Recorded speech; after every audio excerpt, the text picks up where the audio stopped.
കാണുന്നത്. ഒന്ന് വിളിച്ചോക്കപ്പോൾ എവിടെയുള്ളതെന്ന് ഒരു ചെസ് ടൂർണമെന്റ് പത്രക്കാരോട് പറഞ്ഞിട്ട് എന്തൊരു മോശമാണ്.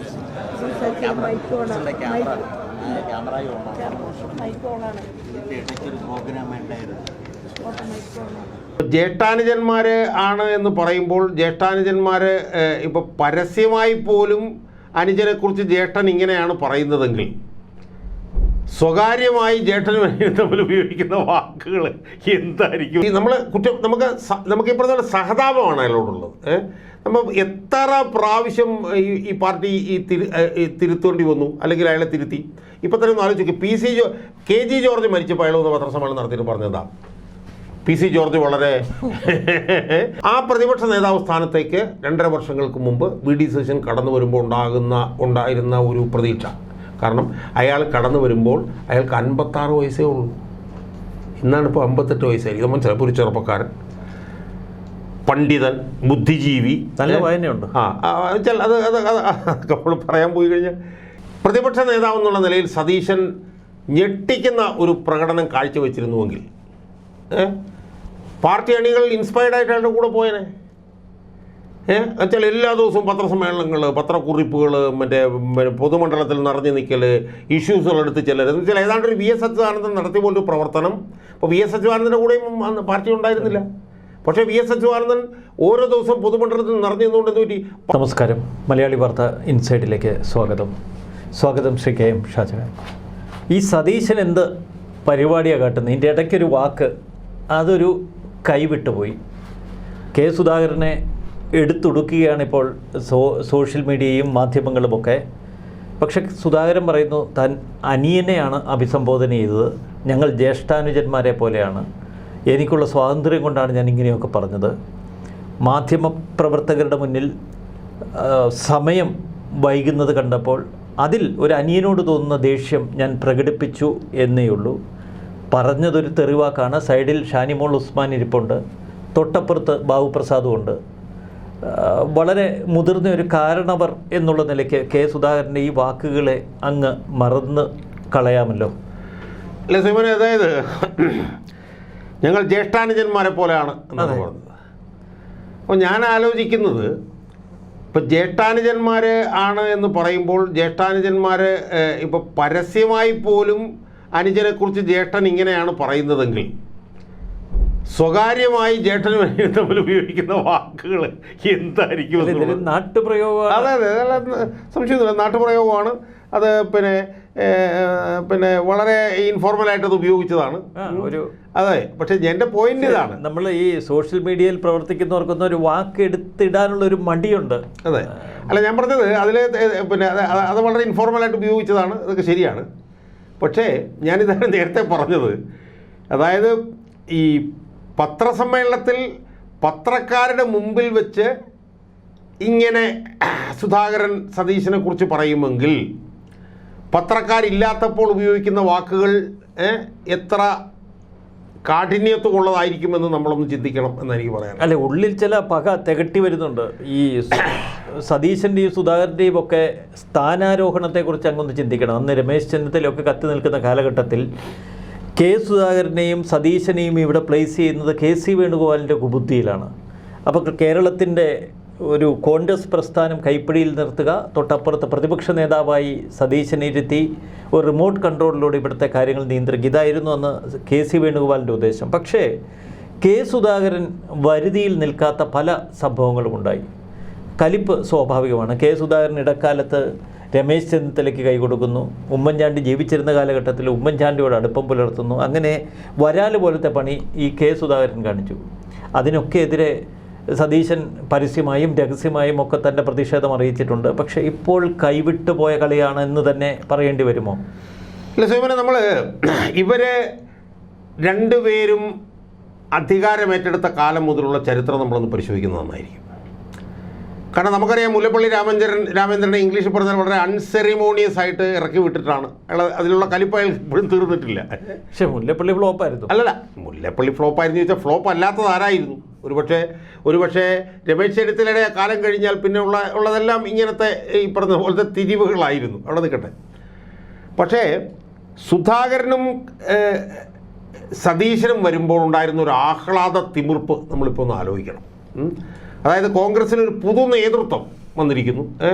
സംഘടനയെ മുന്നോട്ട് നയിക്കാൻ വേണ്ടിയിട്ട് ഏറ്റവും വലിയ ഒരു പുപ്പുലിയായിട്ടുള്ള ഇയാൾ വരുന്നു. അല്ല, ഒരു വല്ലാത്ത കോമ്പിനേഷനായിരുന്നു. കാരണം സിംഹഗർജനവുമായി നിൽക്കുന്ന കെ സുധാകരൻ പ്രസിഡന്റ് കസേരയിൽ, തൊട്ടപ്പുറത്ത് പാർലമെൻറ്റ് മികച്ച പാർലമെൻറ്റേറിയനായ സതീശൻ്റെ പ്രകടനം, നിയമസഭയൊക്കെ പലപ്പോഴും പിടിച്ചു കുലുക്കുന്ന പ്രസംഗങ്ങൾ, അച്ചടി ഭാഷയിൽ നിരത്തിവെച്ച ആശയങ്ങൾ കൊണ്ട് പിണറായി വിജയനെ മുട്ടുകുത്തിക്കുന്ന പ്രകടനങ്ങൾ, രണ്ടും തീപ്പൊരികളായിരുന്നു. അപ്പോൾ ഇതാണ് വന്നപ്പോൾ ഉണ്ടായിരുന്നത്. നമുക്കറിയാം 20 MLA-മാരിൽ 16 പേര് രമേശ് ചെന്നിത്തലയാണ് പിന്തുണച്ചിരുന്നതെങ്കിലും ആ പിന്തുണയുടെ എല്ലാം മുകളിലാണ് സതീശനെന്ന് വന്നത്. അപ്പോൾ ഇവർ വന്ന സമയത്ത് സ്വയം പറഞ്ഞതുപോലെ പാർട്ടിപരമായി കെ സുധാകരനും പാർലമെന്ററി രംഗത്ത് വി.ഡി. സതീശനും എന്നുള്ള നിലയിൽ ഒരു പുതിയ കോൺഗ്രസ് ഉയർത്തെഴുന്നേക്കാൻ പോകുന്നു എന്നായിരുന്നു വാദം. പഴയ ആ പടക്കുതിരകളെല്ലാം പല്ലുകൊഴിഞ്ഞ ആ പടക്കുതിരകളെല്ലാം സൈഡ് ലൈൻ ചെയ്യപ്പെട്ടു. അതെ, എന്ന് മാത്രമല്ല ഗ്രൂപ്പ് രാഷ്ട്രീയം അവസാനിക്കാൻ പോകുന്നു. ഗ്രൂപ്പ് മാനേജർമാരുടെ ഇല്ല. ഇവരിൽ പ്രതീക്ഷ അർപ്പിച്ച തിരുവഞ്ചൂർ പോലും കളം മാറ്റി ചവിട്ടിയ കാലഘട്ടത്തിൽ അങ്ങ് ഓർക്കുന്നുണ്ടാവും. കാരണം ഇവരുടെ ആ ഒരു ഗ്രൂപ്പിലേക്ക് വലിയ തോതിൽ നേതാക്കൾ വന്നെത്തി. അത് സംബന്ധിച്ച് എനിക്ക് ചെറിയ സംശയങ്ങൾ. അവിടെ നിൽക്കട്ടെ. എന്തായാലും ഒരു പുതിയ കോൺഗ്രസ് എന്നുള്ള നിലയിൽ ഉള്ള ചിന്ത വന്നു. അതിനെ തുടർന്ന് നടത്തിയിട്ടുള്ള പല പ്രസ്താവനകളുണ്ട്. ആ പ്രസ്താവനകളിൽ പറഞ്ഞത് ഇനി ഗ്രൂപ്പ് മാനേജർമാരുടെ കാലഘട്ടം അവസാനിച്ചു. ആദ്യം കരുണാകരനും ആൻ്റണിയുമാണ് ഈ കാര്യങ്ങൾ തീരുമാനിച്ചിരുന്നത്. അതിനുശേഷം ഉമ്മൻചാണ്ടിയും രമേശ് ചെന്നിത്തലയും തീരുമാനിച്ചു. ഇനി ഞാനും സുധാകരനും കൂടി തീരുമാനിക്കും എന്ന് പറഞ്ഞു. അല്ല, അത് പ്രതിപക്ഷ നേതാവും KPCC അധ്യക്ഷനും എന്ന നിലയിൽ എന്ന് പറഞ്ഞു. അല്ല, ഞാൻ പറഞ്ഞ ഇനി പാർട്ടിയുടെ കാര്യങ്ങൾ, ഇനി പാർട്ടി കാര്യങ്ങൾ ഞങ്ങൾ രണ്ടും തീരുമാനിക്കുന്നു. പക്ഷെ പിന്നീട് കൂടിയാലോചനകൾക്ക് രമേശ് ചെന്നിത്തലയെ ക്ഷണിക്കാതായപ്പോൾ രമേശിന്റെ കൂട്ടാളികൾ പാരവെക്കാൻ തുടങ്ങി. അല്ല, ഞാനതിലേക്ക് വരാം. അതോടൊപ്പം തന്നെ കെ സുധാകരൻ നടത്തിയിട്ടുള്ള ഒരു പ്രസ്താവന നമ്മൾ കാണണം. 6 മാസത്തിനുള്ളിൽ പുനഃസംഘടന പൂർത്തിയാക്കും എന്നൊരു പ്രസ്താവന നടത്തി. ഇപ്പം 4-6 മാസം കഴിഞ്ഞു. അല്ല, അതിന് അദ്ദേഹം ശ്രമിച്ചു, ഈ സംവിധാനത്തിൽ നടക്കുകയല്ല. അല്ല, ഞാൻ പറഞ്ഞു വരുന്നത് ഇപ്പോൾ ഒരു 5-6 മാസങ്ങൾ കഴിഞ്ഞിരിക്കുന്നു. പുനഃസംഘടന നടന്നിട്ടില്ല എന്ന് മാത്രമല്ല, തമ്മിലടിയാണ് ഇപ്പോഴും തുടരുന്നുകൊണ്ടിരിക്കുന്നത്. ഇപ്പോൾ ഏറ്റവും അവസാനം തെരഞ്ഞെടുപ്പിന് 3 മാസം മുമ്പ് തന്നെ കോൺഗ്രസ് നേതാക്കന്മാരുടെ പ്രസ്താവന കോൺഗ്രസിനെതിരായിട്ടാണ്. ഇപ്പോൾ കെ സുധാകരൻ തന്നെ എന്താ പറയുന്നത്? പാർട്ടി പറഞ്ഞാൽ ഞാൻ മത്സരിക്കുന്ന കെ സുധാകരൻ തന്നെ പറയുന്നു. കെ മുരളീധരൻ വന്നിട്ട് പറയുന്നത് എന്താണ്? മുസ്ലിം ലീഗിന് 3 സീറ്റിന് അവകാശമുണ്ട് എന്ന് കെ സുധാകരൻ പറയുന്നു. അല്ല, കെ മുരളീധരൻ പറയുന്നു. അതല്ല ഈ സതീശനെ കുഴപ്പിക്കാനാ. കൊടികുന്നിൽ സുരേഷ് എന്താ പറയുന്നത്? കൊടികുന്നിൽ സുരേഷ് പറഞ്ഞു പാർട്ടി എന്നെ മത്സരിക്കാൻ തീരുമാനിച്ചു എന്നാണ് കൊടികുന്നിൽ സുരേഷ്. പാർട്ടിയുടെ ഒരു സ്ക്രീനിങ് കമ്മിറ്റിയും ചേർന്നിട്ടില്ല. അപ്പോൾ കോൺഗ്രസ്സുകാരെല്ലാം ഇപ്പോൾ കോൺഗ്രസിനെതിരായിട്ടാണ് സംസാരിച്ചുകൊണ്ടിരിക്കുന്നത്. പാർട്ടി സംഘടന ഇന്നത്തെ അവസ്ഥ എന്താ ശരിക്കും? 50% സ്ഥലത്ത് പോലും പാർട്ടിക്ക് ബൂത്ത് പ്രവർത്തനം പോലും ഇല്ല എന്നുള്ളതാണ് അവസ്ഥ. അതിൻ്റെ ഒരു പ്രതിഫലനമാണ് ഇപ്പോൾ പഞ്ചായത്ത് തെരഞ്ഞെടുപ്പിലും നമ്മൾ കണ്ടത്. സ്വയം ആലോചിച്ച് പോകും. എനിക്ക് തോന്നുന്നു ഒരു 1.5 വർഷങ്ങൾക്ക് മുമ്പാണ് ഭാരത് ജോഡോ യാത്ര കേരളത്തിൽ കൂടെ കടന്നുപോയത്. വലിയ തോതിലുള്ള സംഘാടനം അന്ന് നടന്നു. അന്ന് ചാലക്കുടിയിലൊക്കെ എനിക്ക് ഓർമ്മയുണ്ട്, ഏതോ ഒരു ദിവസം ഈ രാഹുൽ ഗാന്ധിയുടെ 10,000 ആളുകൾ നടന്നു എന്നാണ് പറയുന്നത്. പക്ഷേ എന്താ ശരിക്കും സംഭവിച്ചത്? അന്ന് വന്ന ആളുകൾ അതുപോലെ തന്നെ ഒഴിഞ്ഞു പോയി. ഒരു ഫുട്ബോൾ മത്സരം കാണാൻ വന്നിട്ട് ഒഴിഞ്ഞു പോകുന്ന പോലെ ഒഴിഞ്ഞു പോയി. അല്ല, ഈ കോൺഗ്രസ് പ്രസ്ഥാനത്തിൽ ആളുണ്ട്, പ്രവർത്തകരുണ്ട്. അവരെ ഒന്ന് ഈ പന്താവിലേക്ക് കൊണ്ടുവരേണ്ട പ്രശ്നം മാത്രമേ ഉള്ളൂ. അല്ല, അത് വളരെ നിർണായകമാണ്. അവർ അവിടെ ഇവിടെയായിട്ട് കിടക്കുകയാണ്. ഞാൻ ഒരിക്കൽ ജോസഫ് വാഴക്കിനോട് ചോദിച്ചിരുന്നു, ഈ AI കോമ്പിനേഷനുകൾ കേരളത്തിൽ പ്രവർത്തിച്ചിരുന്ന കാലഘട്ടത്തേക്കാൾ നല്ലതല്ലേ ഇപ്പോൾ? കാരണം 2 ഗ്രൂപ്പുകൾ വ്യത്യസ്ത ധ്രുവങ്ങളിൽ നിന്ന് തമ്മിലടിക്കുന്ന ഒരു കാഴ്ച. അപ്പോൾ അദ്ദേഹം പറഞ്ഞൊരു വാക്കുണ്ട്. അദ്ദേഹം എന്നോട് പറഞ്ഞു, A ഗ്രൂപ്പും I ഗ്രൂപ്പും 2 തലങ്ങളിൽ അങ്ങ് ബൂത്ത് തലം മുതൽ സംസ്ഥാന തലം വരെയുണ്ട്. അപ്പോൾ ബൂത്ത് തലം മുതൽ സംസ്ഥാന തലം വരെ ജനാധിപത്യ രീതിയിൽ ഇരുകൂട്ടരും മത്സരബുദ്ധിയോടെ പ്രവർത്തിക്കും. ജനങ്ങളുടെ സ്വീകാര്യത കൂടുതൽ പിടിച്ചു പറ്റാൻ. അതിലൂടെ കോൺഗ്രസ് പ്രസ്ഥാനത്തിന് നേട്ടമേ ഉണ്ടായിട്ടുള്ളൂ എന്ന വാദമാണ് അദ്ദേഹം ഉന്നയിക്കുന്നത്. നമുക്കറിയില്ല. സോമൻ 100% അതാണ്. 100%. ശരിക്കും ഈ പറഞ്ഞ പോലെ A ഗ്രൂപ്പ് എന്ന് പറയുന്നത് ഒരു കോൺഗ്രസ് പാർട്ടിയായിട്ടാണ് പ്രവർത്തിച്ചുകൊണ്ടിരുന്നത്. സമാന്തര പാർട്ടികൾ 2 A ഗ്രൂപ്പിനകത്ത് ഇപ്പം ഓരോ പുതിയ ആളുകളെയും കൊണ്ടുവരുമ്പോഴത്തേക്ക് അവരെ കൂട്ടായി ആലോചിച്ച് അവരെ ഡെവലപ്പ് ചെയ്താൽ കൊണ്ടിരുന്നത്. അപ്പോൾ നമ്മൾ എന്ത് തന്നെ പറഞ്ഞാലും കേരളത്തിലെ കോൺഗ്രസിലെ റാങ്ക് ആൻഡ് ഫയൽ ഈ 2 സംവിധാനത്തിനകത്തായിട്ട് നിൽക്കുകയാണ്. A ഗ്രൂപ്പും രമേശ് ചെന്നിത്തല. ഇവിടെ എന്താ യഥാർത്ഥത്തിൽ പറ്റിയത്? ഇവിടെ പുതിയ നേതൃത്വത്തിനെ കൊണ്ടുവന്നിട്ട് ആ പുതിയ നേതൃത്വത്തിൻ്റെ മറവിലിരുന്നു കൊണ്ട് KC വേണുഗോപാൽ തൻ്റെ ക്ലൗട്ട് വർദ്ധിപ്പിക്കാൻ വേണ്ടിയിട്ട് ഇവിടെ നടത്തിയ ശ്രമമാണ് ഇപ്പോൾ കംപ്ലീറ്റ് തിരിച്ചടിച്ചിരിക്കുന്നത്. KCയുടെ പ്രശ്നം ദില്ലിയിൽ ഇനി വലിയ സ്കോപ്പില്ല. കേരളത്തിൽ 2026 എങ്കിലും അധികാരത്തിലെത്തിയാൽ ഇവിടെ ഒരു മുഖ്യമന്ത്രി കസേര ഒഴിവ് വരും. അപ്പോൾ അതിനു വേണ്ടി അവിടെ ഇരുന്നു കൊണ്ട് എന്ത് അധികാര സ്ഥാനം വേണമെങ്കിലും തരാം, ഇങ്ങോട്ട് പോന്നോളൂ എന്ന് പറഞ്ഞുകൊണ്ട് ഈ രണ്ട് ഗ്രൂപ്പിൽ നിന്നും ആളെ വലിക്കാൻ നോക്കും. മനസ്സിലായോ? വലിക്കാൻ നോക്കിയിട്ട് സമാന്തരമായിട്ടിരുന്നിട്ട് പറയാണ് ഒരു ഗ്രൂപ്പ് പ്രവർത്തനം ഞാനിവിടെ ഇല്ല, ഞാൻ അവിടെ കേന്ദ്ര നേതാവാണെന്ന് പറയുക. പക്ഷേ ഇവിടെ നീചമായിട്ടുള്ള ഈ ഗ്രൂപ്പ് പ്രവർത്തനം നടത്താൻ വേണ്ടിയിട്ട് ശ്രമിക്കും. അതിലവസാനം എന്ത് സംഭവിച്ചു? അതിൽ പരാജയപ്പെട്ടു. ഇപ്പം ഈ പുതിയ നേതൃത്വം യഥാർത്ഥത്തിൽ സൗമ്യമെന്ന് ആലോചിക്കും. ഈ പുതിയ നേതൃത്വം വന്ന് 2.5 വർഷം കഴിഞ്ഞെങ്കിലും ഈ പുതിയ നേതൃത്വത്തിന് ഇവിടുത്തെ ഒരു ഗ്രൂപ്പ് സമവാക്യത്തിൽ എന്തെങ്കിലും മാറ്റം വരുത്താൻ കഴിഞ്ഞോ? സൗമ്യൻ നേരത്തെ പറഞ്ഞ ഒരു തിരുവഞ്ചൂർ രാധാകൃഷ്ണനോ അല്ലെങ്കിൽ ഒരു T സിദ്ദിഖോ അങ്ങനെയുള്ള ചിലർ കളം മാറി ചവിട്ടിയത് ഒഴിച്ചാൽ സമഗ്രമായിട്ടുള്ള ഒരു മാറ്റവും കൂടെ കൊണ്ടുവരാൻ വേണ്ടിയിട്ട് കഴിഞ്ഞില്ല. പക്ഷേ അടിസ്ഥാനപരമായിട്ടുള്ള പ്രശ്നം എന്താ അറിയാം സൗമ്യനെ? അടിസ്ഥാനപരമായിട്ടുള്ള പ്രശ്നം ഈ KPC പ്രസിഡന്റിൻ്റെയും ഈ സുധാകരൻ്റെയും അല്ല ഇയാളുടെയും പ്രതിപക്ഷ നേതാവിൻ്റെ തന്നെയാണ്. ഇപ്പോൾ KPC പ്രസിഡന്റ് പ്രശ്നം എന്താണ്? ബോധമില്ല അയാൾക്ക്. നമുക്ക് ഈ പറഞ്ഞ സഹതാപമാണ് അയാളോടുള്ളത്. നമ്മൾ എത്ര പ്രാവശ്യം ഈ പാർട്ടി തിരുത്തേണ്ടി വന്നു, അല്ലെങ്കിൽ അയാളെ തിരുത്തി. ഇപ്പം തന്നെ ഒന്ന് ആലോചിക്കും, KG ജോർജ് മരിച്ചപ്പോൾ അയാൾ ഒന്ന് പത്രസമ്മേളനം നടത്തിയിട്ട് പറഞ്ഞതാ PC ജോർജ് വളരെ നല്ല സാമൂഹ്യ പ്രവർത്തനം, അല്ല ഞാൻ പറഞ്ഞു വരുന്നത്. അപ്പം അതിനുള്ളൊരു ബോധം അയാൾക്കില്ല. മനസ്സിലായാലേ? ഇപ്പം തന്നെ അയാൾ കണ്ടില്ല, അയാളൊരു അശ്ലീല പദം പറഞ്ഞിട്ട് പൊട്ടന്മാരിയ്ക്കുന്നതുകൊണ്ട് ഇങ്ങനെ ഇരിക്കുക. ഒരു സ്ഥലകാല ബോധം. അതിൽ 2 തലത്തിൽ അദ്ദേഹം തെറ്റ് ചെയ്തിരിക്കുന്നു. ഒന്ന്, ഒരു സ്ത്രീയാണ്, ഷാനിമോളാണ് തൊട്ടപ്പുറത്തിരിക്കുന്നത്, അവർ കേൾക്കെയാണ് ഈ അസഭ്യ പ്രയോഗം നടത്തിയത്. 2, മാധ്യമങ്ങൾക്ക് മുന്നിൽ മൈക്ക് ഓൺ ചെയ്തിട്ടില്ല എന്നുള്ളൊരു ധാരണയിലാവാം. സോമൻ, ഇത് നമ്മൾ കണ്ടത് ഇത് ഇയാളുടെ ഒരു സ്വഭാവം. നമ്മൾ പിന്നെ പുതുപ്പള്ളി ഉപതെരഞ്ഞെടുപ്പ് കഴിഞ്ഞപ്പോൾ എന്താ കണ്ടത്? അത് തമ്മിലിടിക്കുന്നു. വലിയ തോതിലുള്ളൊരു വിജയം വന്നതിന് ശേഷം മൈക്ക് വലിച്ചടിപ്പിക്കുന്നു, തള്ളി മാറ്റുന്നു 2 കൂട്ടരോടെ, സതീശനും സുധാകരൻ. അപ്പോൾ സുധാകരനെ സംബന്ധിച്ചിടത്തോളം സുധാകരൻ്റെ അത് നമ്മൾ കണ്ടു. സുധാകരൻ എന്തോ ഗുരുതരമായ രോഗമുണ്ട് എന്ന് പറഞ്ഞ് ഇവിടെ കുറേ ചികിത്സിച്ചിട്ട് അമേരിക്കയിലേക്ക് പോകുന്നു. അമേരിക്കയിൽ ചെന്ന് കയറിയ ഒരു കാർ, അതിൻ്റെ ട്രോള്. പിന്നീട് സുധാകരൻ വിശദീകരിച്ചിരുന്നു, ഞാൻ ആദ്യം സംസാരിക്കുക എന്ന് പറഞ്ഞ് മൈക്കുകളിൽ എൻ്റെ നേർക്ക് സതീശൻ തട്ടി വെച്ചതാണ്. പിന്നീട് സതീശനോട് സംസാരിക്കുക പറഞ്ഞാൽ മൈക്കുകളിൽ അങ്ങോട്ട് തള്ളുമായിരുന്നു. അപ്പോൾ എന്തായാലും ആ തള്ളലെല്ലാം ജനങ്ങൾ അങ്ങോട്ടും ഇങ്ങോട്ടും തള്ളൽ കണ്ടു. ജനം അത് ആ നിലയിൽ അത് പരിക്കരായിട്ട് അത് വിശകലനം ചെയ്തു. അപ്പോൾ ഇയാളെ സംബന്ധിച്ചിടത്തോളം ഇയാൾക്ക് സ്ഥലകാല ബോധം നഷ്ടപ്പെട്ടൊരവസ്ഥയാണ്. ഇയാൾക്ക് വളരെ ഗുരുതരമായിട്ടൊരു അസുഖം ഉണ്ടായിരുന്നു. ഇവിടെ കുറേ ചികിത്സിച്ചതിന് ശേഷം അമേരിക്കയിൽ പോയിട്ടാണ് തിരിച്ചു ഇവിടെ വന്നിട്ട് പറഞ്ഞു ഇവിടുത്തെ ഡോക്ടർമാർ ചെയ്തതെല്ലാം തെറ്റാണ്. പക്ഷേ സുധാകരനെ സ്നേഹിക്കുന്ന വലിയൊരു വിഭാഗമുണ്ട്. കാരണം രൂക്ഷമായ പ്രതികരണങ്ങൾ, അതിനുള്ള ആർജവമുണ്ട് സുധാകരന് പിണറായിയുടെ നേർക്ക്. അല്ല സോമനെ, ഞാൻ പറയുന്നത് എന്താണെന്നറിയോ? ഇപ്പം അയാളൊരു വെറും നനഞ്ഞ പടക്കമാണ്. ഇംഗ്ലീഷ് പറയുന്നത് ഡാം സ്ക്യൂബാണ്. ഒരു ഇമ്പാക്റ്റും അയാൾക്ക് സമൂഹത്തിൽ അയാളുടെ പ്രസ്താവനകളിലൂടെ ഉണ്ടാക്കാൻ പറ്റുന്നില്ല. അതിൽ ഞാൻ വിശ്വസിക്കുന്നത് ഈ മോൻസൺ മാവുങ്കൽ കേസ് വലിയൊരു പങ്ക് വഹിച്ചു എന്ന് തന്നെയാണ് ഞാൻ വിശ്വസിക്കുന്നത്. അതിൽ അയാൾ പ്രതിരോധത്തിലാണ് എന്ന് തന്നെയാണ് ഞാൻ വിശ്വസിക്കുന്നത്. അപ്പം ആ നിലയിൽ ഒരു ഇമ്പാക്റ്റും ഉണ്ടാക്കാൻ കഴിയാത്ത ഒരു സംസ്ഥാന പ്രസിഡന്റ്. മറുവശത്ത് നമുക്ക് VD സതീശനെ വിശദമായി വിശകലനം ചെയ്യേണ്ടതുണ്ട്. VD സതീശന് ഇപ്പോഴും നിയമസഭയിൽ നല്ല പ്രകടനമാണ്. പക്ഷേ നിയമസഭയ്ക്ക് പുറത്ത് ഒരു അതിശക്തമായ സമരപരിപാടികൾക്ക് നേതൃത്വം കൊടുക്കാൻ അദ്ദേഹത്തിന് കഴിയുന്നില്ല. അല്ല സോമനെ, ഞാൻ പറയുന്നത് ഈ പ്രതിപക്ഷ നേതാവെന്ന് പറയുന്ന സ്ഥാനം കേരളത്തിലെ രാഷ്ട്രീയത്തിൽ ഇടതായിരുന്നാലും വലതായിരുന്നാലും വഹിക്കുന്നൊരു പങ്ക് വളരെ വളരെ വലുതാണ്. ഇപ്പോൾ കോൺഗ്രസ്സിലായാലും CPM-ലായാലും പ്രതിപക്ഷ നേതാവിൻ്റെ സ്ഥാനം വ്യത്യസ്തമാണ്. CPM-ൽ പോലും പാർട്ടി സെക്രട്ടറിയാണ് കാര്യങ്ങൾ തീരുമാനിക്കുന്നതെങ്കിലും പ്രതിപക്ഷ നേതാവിനാണ്. ഇപ്പോൾ നമുക്കറിയാലോ, ഇപ്പോൾ VS അച്യുതാനന്ദൻ്റെ കാലമൊക്കെ നമുക്കറിയാം.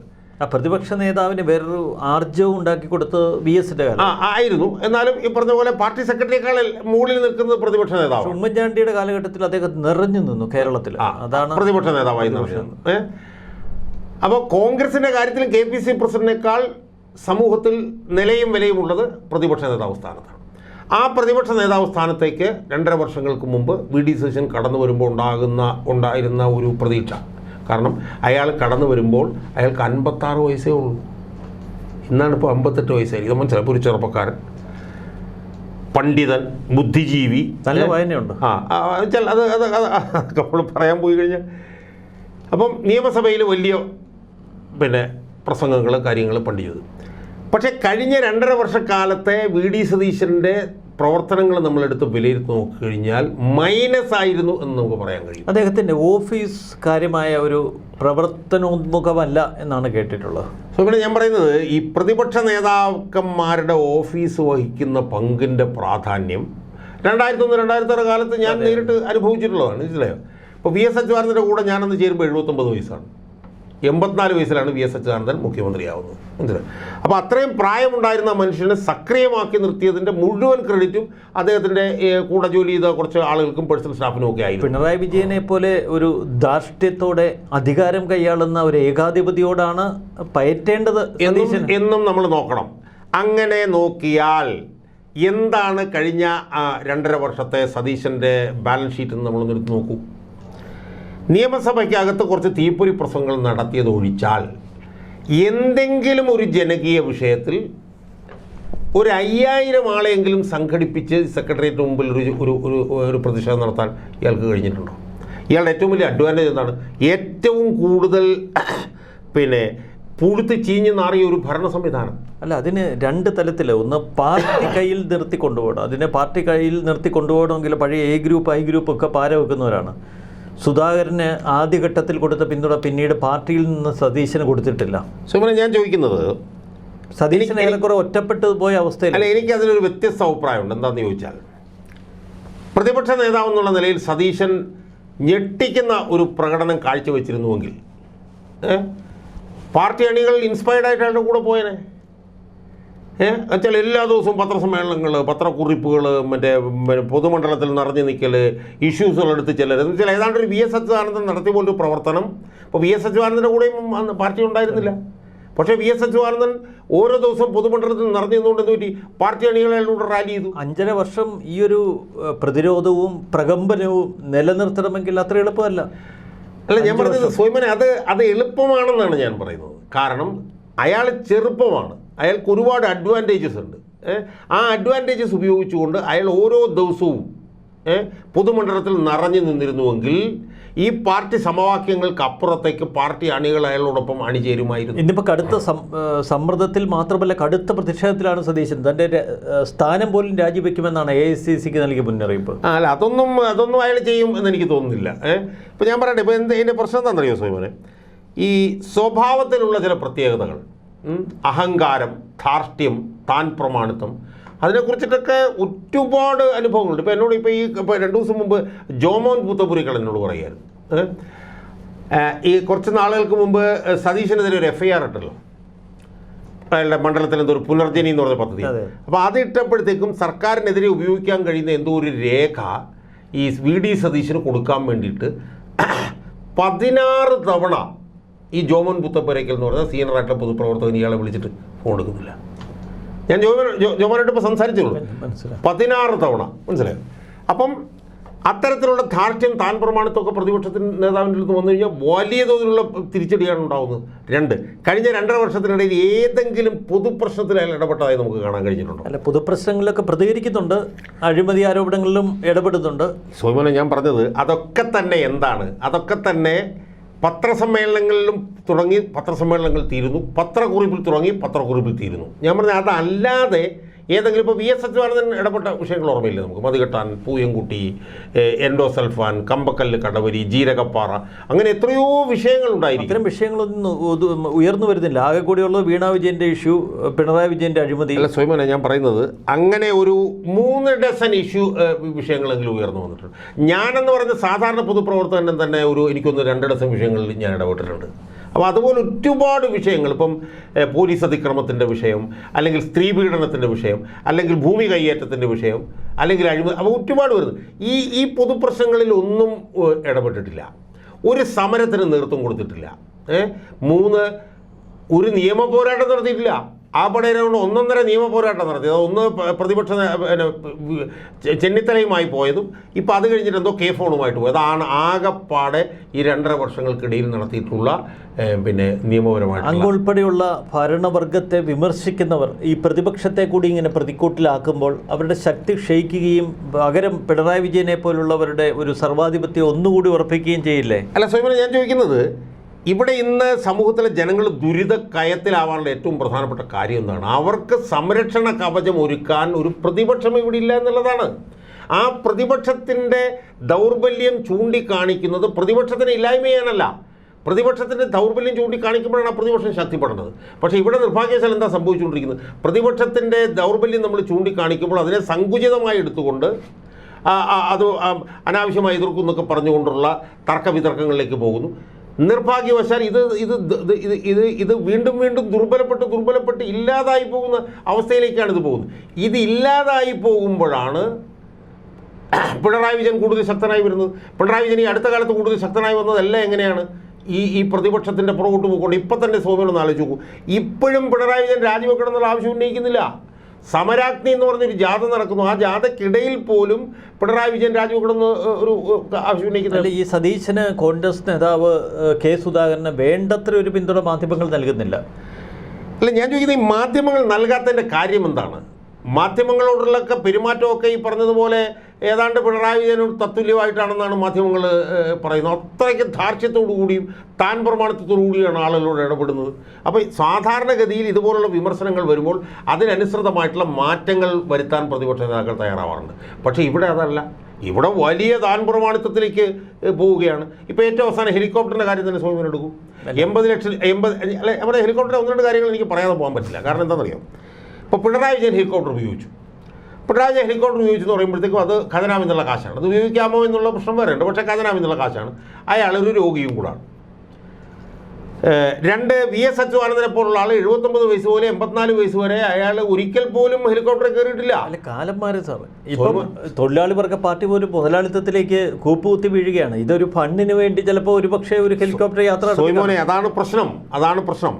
സോയ്മോൻ ഹെലികോപ്റ്ററിൽ കയറുന്നതിനെതിരെ ഞാൻ അതിരൂക്ഷമായിട്ടുള്ള വിമർശനങ്ങൾ ഉന്നയിക്കുകയും അതേ ഞാൻ തന്നെ ഹെലികോപ്റ്ററിൽ കയറി ഇങ്ങനെ മലന്നെടുത്ത് പോവുകയും ചെയ്യുമ്പോഴത്തേക്ക് സ്വാഭാവികമാണ് ആളുകൾ വിമർശിക്കുന്നുള്ളത്. ഞാൻ പറയുന്നത് VS അച്യുതാനന്ദൻ മതികെട്ടാനിൽ പോയി, പൂയംകുട്ടിയിൽ പോയി, എവിടെയൊക്കെ പോയി VS അച്യുതാനന്ദൻ മതികെട്ടാൻ മലയുടെ മുകളിൽ VS അച്യുതാനന്ദൻ ഈസി ആയിട്ട് ഹെലികോപ്റ്ററിൽ പോയി ഇറങ്ങായിരുന്നു. അതിന് പോയ ഒരു പൊട്ട ജീപ്പിലാണ് VS അച്യുതാനന്ദൻ മതികെട്ടാനിലേക്ക് പോയത്. ഒരു പൊട്ട ജീപ്പിലാണ് VS അച്യുതാനന്ദൻ പൂയംകുട്ടിയിൽ ആനത്താരകൾക്കിടയിലൂടെ പോയത്. ഒരു പൊട്ട ജീപ്പിലാണ് VS അച്യുതാനന്ദൻ ഈ പൊടി പാറുന്ന കമ്പക്കല്ല് കടവരിയിലേക്ക് ഒരു തൂവാലയും കിട്ടിയിട്ട് VS അച്യുതാനന്ദൻ അത് പോകുമ്പോൾ VS അച്യുതാനന്ദൻ 81-82 വയസ്സാണ്. ആ സ്ഥാനത്താണ് പിണറായി വിജയൻ ഹെലികോപ്റ്ററിൽ പോകുന്നതിനെ അതിരൂക്ഷമായിട്ട് വിമർശിക്കുന്ന VD സതീശൻ ഒരു ഉളുപ്പുമില്ലാതെ ഹെലികോപ്റ്ററിൽ കയറി പോകുന്നത്. ഇപ്പം ആ വന്ദേ ഭാരതി വന്നാൽ പോരായിരുന്നോ? അല്ലെങ്കിൽ ഫ്ലൈറ്റിൽ വന്നാൽ പോരായിരുന്നോ? അപ്പോൾ സ്വാഭാവികമായും ഈ ഇരട്ടത്താപ്പൊക്കെ ഉണ്ടല്ലോ, ഇതൊക്കെ പ്രതിപക്ഷത്തിൻ്റെ പ്രവർത്തനങ്ങളെയാണ് ബാധിക്കുന്നതെന്നും പ്രതിപക്ഷത്തിൻ്റെ പ്രവർത്തനങ്ങളെ ഇത് ബാധിക്കുമ്പോൾ ആത്യന്തികമായി അത് ജനങ്ങളുടെ പ്രതിരോധ ശേഷിയാണ് ദോഷകരമായി ബാധിക്കുന്നതെന്നും കാണാൻ ഈ പ്രതിപക്ഷ നേതാവിന് കഴിയുന്നില്ല എന്നുള്ളിടത്താണ് പ്രതിപക്ഷത്തിൻ്റെ അപജയം. ഇന്നുണ്ടായ സംഭവം, ഇന്നുണ്ടായ തെറിവിളി പ്രയോഗം, ഇതൊക്കെ പ്രതിപക്ഷത്തിൻ്റെയും കോൺഗ്രസിൻ്റെയും ഒക്കെ സ്ഥാനം സമൂഹത്തിൽ എത്രത്തോളം ഇടിയും എന്നുള്ളത് ഈ പ്രതിപക്ഷ നേതാവും കാണുന്നില്ല, അല്ല കെ സുധാകരനും കാണുന്നില്ല. അഹങ്കാരത്തിൻ്റെ ആൾരൂപം ഇപ്പം ജോമ പുത്തപ്പൊരിക്കലിനോട് ചാനൽ ചർച്ചയിൽ പിണറായി വിജയൻ അഹങ്കാരിയല്ലെന്ന് ചോദിക്കുമ്പോൾ അതിനേക്കാൾ രണ്ടരട്ടി അഹങ്കാരിയാണ് പ്രതിപക്ഷ നേതാവെന്ന് അയാൾ പറയേണ്ടി വന്നൊരവസ്ഥയുണ്ട്. മനസ്സിലായി. അപ്പോൾ അതൊക്കെ കണ്ട് അതിനനുസരിച്ചുള്ള മാറ്റങ്ങളൊന്നും വരുത്താൻ ഈ പ്രതിപക്ഷ നേതാവിനും കെ സുധാകരനും കഴിയുന്നില്ല എന്നുള്ളിടത്താണ് ഏറ്റവും ഗതികെട്ട ഒരവസ്ഥയിലേക്ക് കേരളത്തിലെ പ്രതിപക്ഷ പ്രവർത്തനം തരം താഴ്ന്നു. വളരെ നന്ദി ശ്രീ KM ഷാജഹാൻ. നന്ദി, നമസ്കാരം.